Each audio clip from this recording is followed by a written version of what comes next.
After just 5 months in power, Croatian lawmakers voted to dissolve the parliament, thus bringing down a coalition government led by Prime Minister Oreskovic. In his final address to the parliament, the Prime Minister said that he was being ousted for trying to resolve a dispute between a Croatian energy company and a Hungarian mineral oil company. And the crisis began with the accusation of corruption when it was revealed that Deputy Prime Minister of Croatia, Tomislav Karamarko's wife, Anna Saric Karamarko, received 60,000 as a consulting fee from a lobbyist working for the company. So I think it's really something to mention because we are really used that the region, the Eastern Europe, is known for its corruption, a lot of murky deals, but it's not really often, and it's already the time when the government can fall because of, let's say, pretty small amount of money, 60,000 euros. So, you know, we have all kind of different issues. You know, Natalia, I remember my feeling when I was working in Britain at that time, and there was a huge hullabaloo about 2 Tory MPs asking paid questions to the Prime Minister. Can you guess how much they got for doing this? For a couple of hundreds pounds? 1,000 pounds each, which, of course, well, compared to what are the bribes in this country, seems very, very small. But somehow it's, you know, the fall of the government, but maybe a good sign for the fight with the corruption in the region.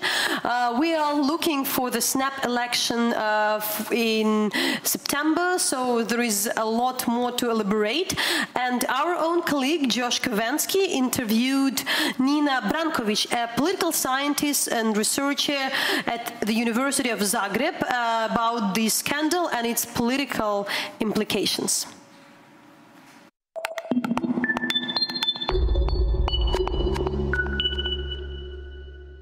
Corruption scandal was already involved between these 2 companies, which involved previous government. So the government with Ivo Sanader. So what is exactly the case currently is that spouse of the Deputy Prime Minister, Tomislav Karamarko, had a cooperation with advisor of MOL, Hungarian company, which was actually which is a conflict of interest. So, I mean, what was the process from there on? I mean, why did the government collapse, and why are there going to be new elections?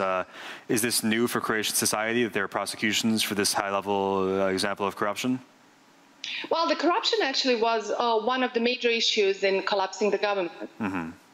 Since, as I said, there was already an issue of corruption involved INA and MOL company corporation, which actually involved a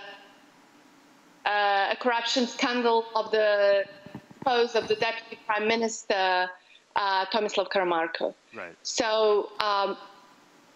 in May 2016, a few months ago, the Croatian newspaper, Nacional, published a contract between the company owned by advisor of MOL and the company owned by spouse of Tomislav Karamarko, the Deputy Prime Minister, where it was obvious that there was some conflict of interest. As a result, Social Democratic Party, SDP, which is the major key player in Croatia, began a motion of no confidence against Karamarko, and they required the resignation. Okay. And yeah. Is this? I mean, is this a new thing for Croatia? I mean, is this? Have corruption prosecutions been normal in the past, or is this unprecedented, would you say? Unfortunately, I can't say the corruption case is normal, but unfortunately, Croatia has some history of corruption cases. As I said, in this specific case, the corruption was already involved with previous government and the Prime Minister, Ivo Sanader. So it seems that last 13 years, this case was particularly linked to corruption. But there are also other corruption cases in Croatia. So I think that Croatia should seriously take some policy measures against corruption issues. And so what happens next? I mean, when are the elections? What are the results expected to be? Are the polls going one way or the other? Well, it's very hard to predict now because they are forming new coalitions. You have Social Democrats and Croatian Democratic Union as major players, but according to some recent research, it won't be possible for them by their own to win the election. So they will have to make some coalitions. SDP, Social Democrats, already made a coalition, which actually involved some interesting coalition partners, like Croatian Peasant Party, as they would like to send a message to their voters that they are open for new directions and include right and central-right options as well. Mm-hmm. While at the same time, the Croatian Democratic Union will go for election by their own, which is some kind of the tactic decision by the leaders of Croatian Democratic Union. And I mean, are these parties more to the left or more to the right? I mean, where are they on the political spectrum? Croatian Democratic Union is more right, and the Social Democrats are more left. But actually, Social Democrats would try to include in their coalition also the right partners, so to cover more voters. But you have two other coalitions as well. But according to current research or research results, it's very hard to predict the election results. Right. So Social Democrats would definitely need to make some coalition with a party called Most. Most is the party that was in coalition with Croatian Democratic Union in previous government.